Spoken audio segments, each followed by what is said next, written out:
Welcome to Rewrite Her Voice, the podcast that takes a bold and compassionate look at the inner critic living rent-free in your head. You know the one. She's judgmental, perfectionistic, and never misses a chance to tear you down. But here's the truth. That voice isn't truly you.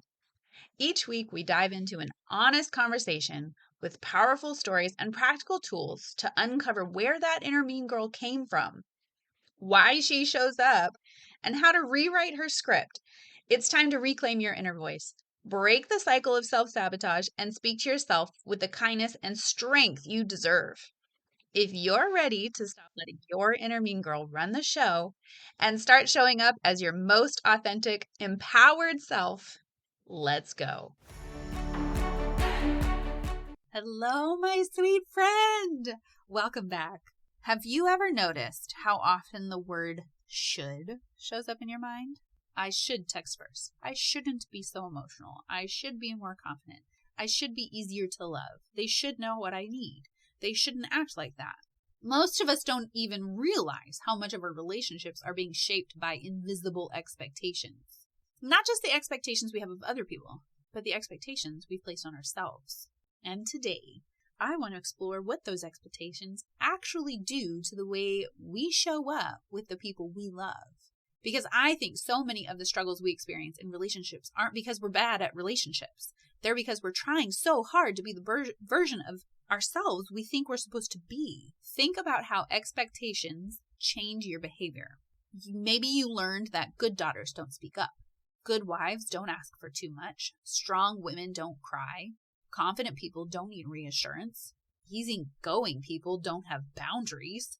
Whether those messages came from family or culture, religion, school, or maybe past relationships, they've become rules. And eventually those rules become identities. So instead of asking what feels true for me, we start asking, what am I supposed to do here? And sometimes that leads us to mask. We hide parts of ourselves because we think those parts aren't acceptable. We smile when we're hurt, we laugh things off, we become the easy one, the helper, the fixer, the people pleaser. Not because that's who we are, but because somewhere along the way we learned it was safer than being fully ourselves. Other times, expectations make us hold back. Maybe you don't tell someone you care about them because they should say it first. You don't pursue something because you should already know how. You don't ask questions because you should have it figured out. You don't set a boundary because they'll think you're difficult. The expectation becomes a cage. And then there's the opposite, trying way too hard, working overtime to earn love, over-explaining, over-giving, over-performing, constantly monitoring how you're being perceived. And it's not because you're needy. It's because somewhere deep down you've connected your worth with getting it right. Sometimes expectations even make us stop trying altogether. If I can't be perfect, why bother? If they're just going to leave anyway, why invest? If I'm going to disappoint people, maybe I should just keep my distance. Expectations don't only create perfectionism, they can also create avoidance. One of the most freeing questions I've started asking myself is, who decided this was a rule? Okay, so who decided I have to be low maintenance to be lovable? Who decided asking for reassurance means I'm weak? Who decided conflict means the relationship is failing? Who decided rest has to be earned? Who decided vulnerability is dangerous? Sometimes you'll find the answer, and sometimes you won't. But simply questioning the expectation loosens its grip. Healthy relationships aren't built on perfect performances. They're built on honesty. They're built on repair. They're built on allowing yourself to be fully known. Not perfectly, okay, because no one's perfect, but truthfully. Because if someone only loves the version of you that's constantly masking, they don't actually know you, do they? And if you're always performing, you'll constantly wonder if the love is for you or the character you've been playing. That's an exhausting way to live. This week, I want to leave you with a simple reflection, okay? Pay attention. Every time you hear yourself say the word should. I don't want you to judge it. I just want you to get curious. Ask yourself, is this expectation helping me become more authentic, or is it pulling me further away from myself? That one question might completely change how you show up in your relationships. Because the healthiest relationships aren't built by becoming who you think you should be. They're built by having the courage to let yourself be seen as you already are. that true, authentic you. Okay.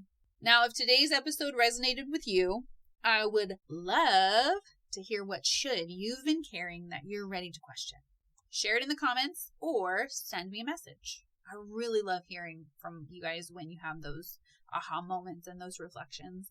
And when you have the answer to the questions, I love it.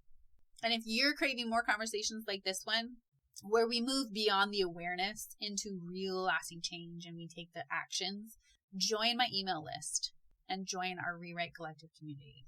That's where we continue these conversations with those deeper reflections, those practical tools, and a space to remember that you don't have to perform your way into belonging.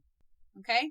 So until next time, I want you to pay attention to the stories you're living by, because sometimes the smallest shift isn't changing who you are. It's letting go of who you thought you had to be. And remember this, you are worthy. You are enough and you are loved. Until the next time, my sweet, sweet friend. Love, Rach. Hey, my sweet friend. Thank you so much for spending time with me today on Rewrite Her Voice. If you loved today's episode, will you hit that subscribe button for me? And be sure to share it with a friend. If you're ready to quiet your inner mean girl and step into your own authentic voice, I would love for you to join me inside our Cultivating membership. Until next time, remember, you are enough.